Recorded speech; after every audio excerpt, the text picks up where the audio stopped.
I'm not going to be ignored, Dan. Hey guys, I'm Robert. And I'm Chris, and we're the Film Flamers, bringing you some sequel ideas for Fatal Attraction. For those of y'all who don't know what we normally do in our sequel ideas segment, we take the movie that we have talked about this month and sort of keep the story going and imagine what a sequel would be like and, plan it out ourselves. So, Fatal Attraction, we hope that you've listened to our full-length episode. If you haven't, you might want to go back and do that because we're going to continue the story now.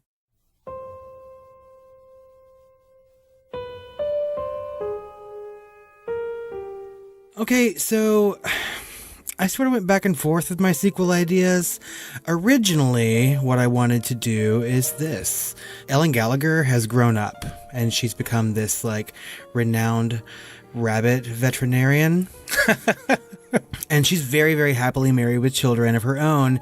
And she lives with her husband, Steve, sort of in the, New York suburbs out in the country. However, her husband, Steve, finds himself questioning his sexuality a little bit.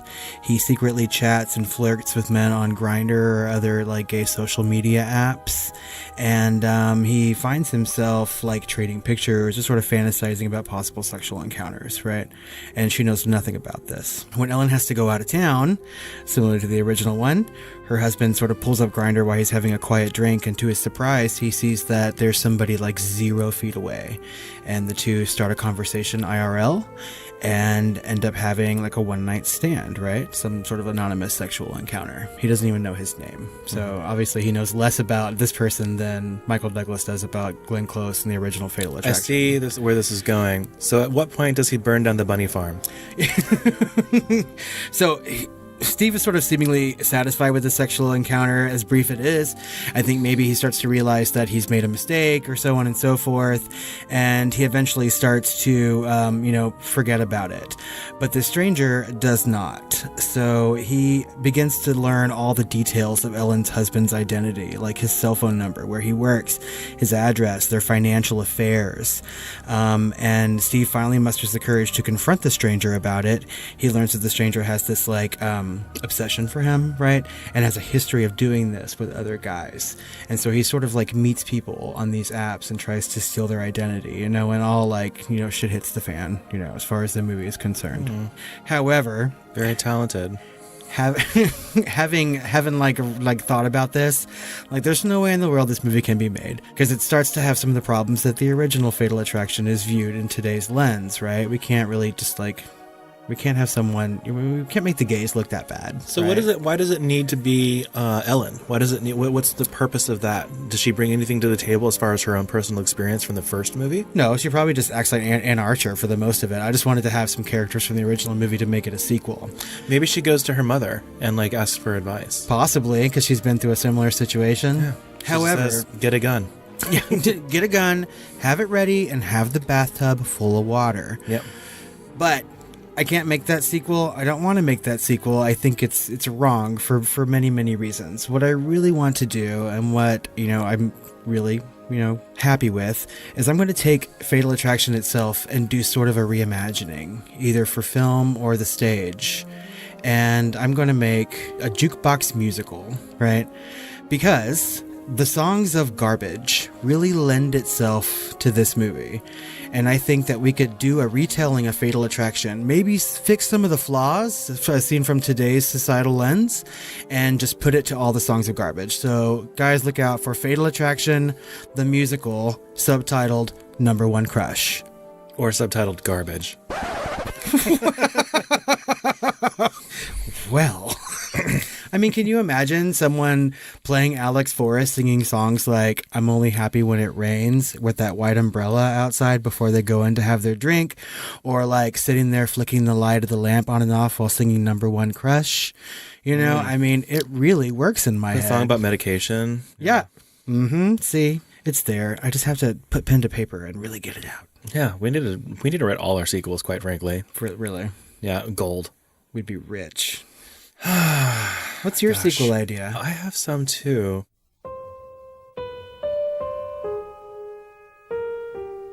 So my first idea is that little Ellen grows up to be, you know, kind of she's gone through this experience. She has kind of some PTSD from, you know, men not being, of course, her father figure not really being trustworthy, not being able to count on them. You know, so she's got some issues there. And so she grows up, and this is kind of course, this is fictional universe. And so by this time, they have a lot more technology and stuff. So she basically like goes into, she just wants to get away. Like she wants to get away from family. She wants to get away from, you know, everything. And she wants to just be with professionals, you know, and kind of live her life as a professional, kind of detached, right? So she goes up into space and, you know, strangely, like there's a distress call from like a derelict aircraft or like a spaceship crashed, and so they go down, and of course like the men all leave and like get like weird like aliens attached to them, and so she has to like stop them from coming back in. But guess what, the men like are gonna do what they want to do regardless of what the right thing is, and they're just not trustworthy. So basically it's a whole morality tale of her like having to like being overridden by a man and having to let him on the spaceship, and she has to like end up killing the fucking aliens and everyone dies. Did little Ellen Gallagher change her name to Ripley? Oh yeah, she did. Oh. And did I mention Ellen's played by Sigourney Weaver? Well, you've already cast it. That sounds like a really good movie. I feel like I've seen it already. Yeah. And I have another idea too, though, actually. Okay. So my next idea is a little bit more in line with the original, and kind of it takes place kind of like right after this one. So they're kind of still reeling from, you know, the after effects of this. And Beth, of course, after being attacked in the bathroom and having to kill someone essentially to save her family, is, you know, not entirely mentally sound after all of this. And so they basically have her parents, you know, take Ellen for a little while to kind of take care of the little girl, you know, while they kind of figure things out.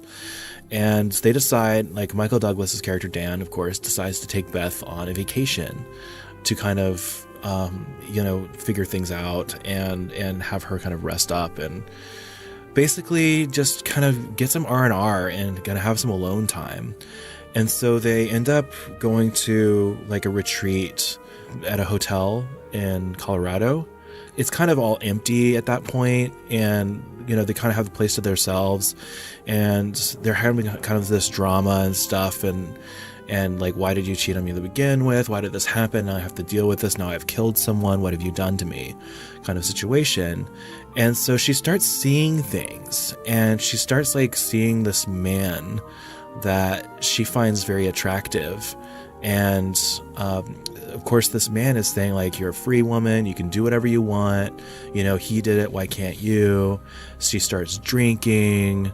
You know, she starts having a relationship with this person who may or may not be real. And so this is all kind of happening in her head. But meanwhile, shifty, weird things are happening around the hotel. And, you know, eventually, like, she starts getting more and more threatening to Dan. And so he eventually just has to, like, lock himself in, like, the hotel kitchen. And she's essentially, like, trying to break in with an axe, you know. And, my God, it's, like, so intense. And, like, he has to hide from her. And essentially, you know, like, she eventually just basically ends up killing herself. So this is just the road that he, like, started her on, you know, into, like, this mental destruction. And she ends up, like, I see her, like, dying in the snow out in, like, this hedge grove labyrinth, you know. God, it's super, super intense. Yeah. What are we going to call that? Fatal Attraction to Red Rum? I think has a nice ring to it. Why would you bring up Red Rum? I don't Maybe understand. it's like Shining Attraction. Shining Attraction sounds good too. It's got a nice ring to it. I mean, that's a really good idea. And I just want to take this moment to say that you're by far the most original person that I've ever met. Oh, yeah. It's really super fleshed out. Yeah. And, you know, I've even got the name of the hotel down. It's like the Overlook. It's amazing. Yeah, I can picture it in my head right now. It seems Perfect. That is a perfect sequel idea. So I really started waffling back and forth, like on if I wanted Ellen, the kid, to be there too, but I was like, there's enough kids in this hotel already that I just didn't want it over kids. Like there's like a twins that hang out in the hallways. I mean, I've got this all fleshed out. Ellen is still back in America, but there's just something in her brain too going on, and she can sort of like see what's going on at the same time, or maybe she can see what happens in the future. Oh, right. She's got like a gift. Okay. I don't know what you would call something like that though. I mean, a shinin.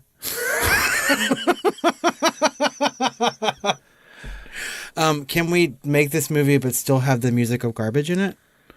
Oh, yeah, totally. I mean, obviously these are all good ideas.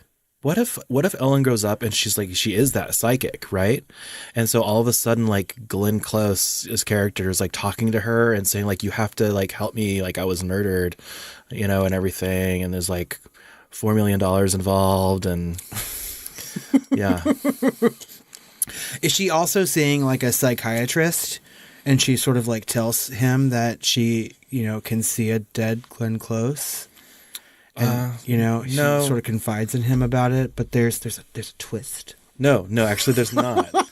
No, this one is her seeing Glenn Close and having to go on like all of these like wacky adventures to like get all the money like that was involved in this. And like when I think of this particular idea, I think of like a particular song. Whoa, my love, my darling, I hunger for your touch. Yeah, and that's all from like Glenn Close's. I see. And so Ellen finds somebody that she's supposed to help.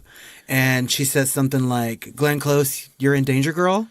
No, she goes straight to her mother, Beth, and says, you in danger, girl. Beth, you're in danger, girl. Yeah, and there's a whole thing where... We could put that shit on t-shirts. Oh my God. I mean, really. Finally, Glenn Close talks with Dan, and she's like, I will not be ignored, and he says, ditto. Yeah. Oh, shut up. In all seriousness, guys, there was a remake of Fatal Attraction planned for 2017. It was going to be a Fox television series.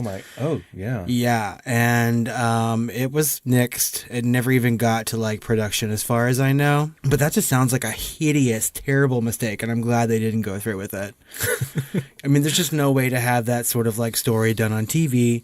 Well, at least on a network like that, it would have to be like a cable show for real. But I do, in all seriousness, I do want a remake of this just so I can like hate it or love it. But I would be interested in it. It won't be as good. It certainly won't be as good. No, but I think that they could do it in a completely different way. Glenn Close has come on record as saying that she would remake Fatal Attraction. Maybe if she were not in it, but she would pay for it. Maybe we already do, and it's Brokeback Mountain. When we think about it. Those poor horses who had to watch all that. She said that she would only want to do a remake if they were done through the point of view of Alex Forrest. So, I mean, I think that if they were going to do a remake, they may do it that way.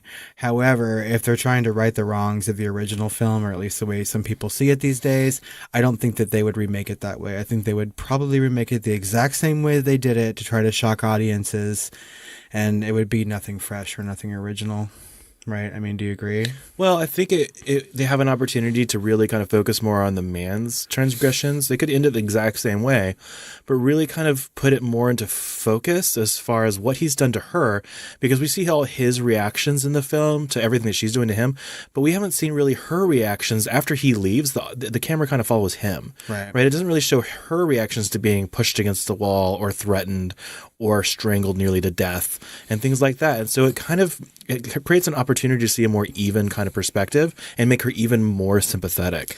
Well, and something tells me too, if you've listened to our full episode on Fatal Attraction, we talk about the different endings in that movie.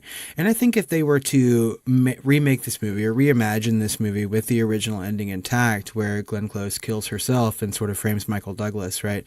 If these characters did that in a remake, I think that today's audiences might be a little bit more receptive to that kind of an ending. Mm-hmm. And it would totally change the rest of the movie. I mean, I would love to see that happen. Can you think of anybody like current stars that you would cast in like the role of Alex or the role of Dan or even his wife Beth? Who has crazy eyes? I would like to see, and I don't think he's too old to play it. I think Lady Gaga should transition straight into a role for Alex. And I think she could pull it off. You think so? Yeah. I think that she would be better as Beth. It's a quieter role. I think that will finally be her Oscar because she ain't getting it for A Star Is Born. I would like to see Leonardo DiCaprio play Dan Gallagher.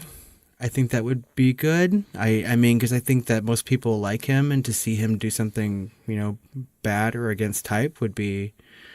I think he's played kind of dark before. We've seen that. I'd like to see someone, kind of... I don't know. I feel like this could be a Bradley Cooper, Jennifer Lawrence movie.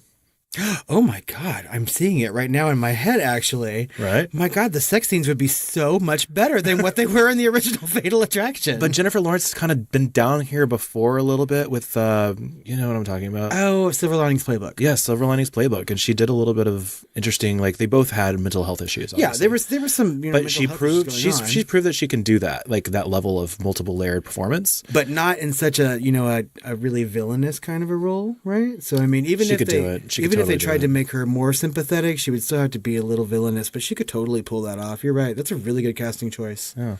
I'm not quite sold on Bradley Cooper. I like to look at him a lot, but Jennifer Lawrence, I'm totally sold on. Yeah. She could do Alex Forrest. Okay. I mean, I guess the character of the wife is sort of insequential. Who plays a wife these days? I think Amy Adams could do it too. Speaking of her from American Hustle.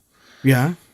I remember she has like kind of straightforward roles. Are you talking about the wife or are you talking about Alex? No, Alex. Mm-hmm. But I remember her from Drop Dead Gorgeous. And she had some crazy going on. I haven't seen that movie in a long time. Oh, Denise Richards. She needs a resurgence. Denise Richards can totally be Alex. Yeah, I know. I haven't seen that movie in forever. In fact, who's Denise Richards' ex-husband? Charlie Sheen? Yeah, there you go. Holy shit. Oh my God. It's coming together, as they say in Hollywood. Yeah. Mm-hmm. I don't, do you have anything else to say about this? Jennifer Lawrence could play Beth, and that way like Ellen could like run around going, "Mother!" I still haven't seen that movie. Me either. She burns it all down. Okay. And then it starts all over again. Yeah. Guys, let us know what you think about our sequel ideas. Maybe you have some too. Let us know what they are so we can plagiarize and start writing. Let us know what you think about this segment. It's going to be, a monthly reoccurrence. And don't forget to keep your eyes peeled to our main feed for the rest of our content this month. Yeah, and y'all know what we're doing next. So if you have any better ideas for next month's sequel ideas for Night of the Living Dead, let us know. Even though it already has sequels, we don't give a shit. Even though it has many, many sequels and some remakes, we're going to do it anyway, because as far as we're concerned, we can do it just a little bit better. And don't forget to check out our Patreon content. There's tons of bonus stuff on there for y'all to enjoy. It's patreon.com/thefilmflamers. And you can also let us know what you think about all these things on social media at The Film Flamers on Twitter or Facebook. Where else can they reach us, Chris? At tiredqueens@filmflamers.com. That's right. And if you like this episode or any others, please give us a rating or review on Apple Podcasts or iTunes. That really helps us out, and we'll probably call it out. That's right. All you have to do is hit that 5-star rating and leave us just a little description of why you like the show. And if you don't like the show, just let us know, because we're open to suggestion. That's true. Until the next episode, sweet dreams.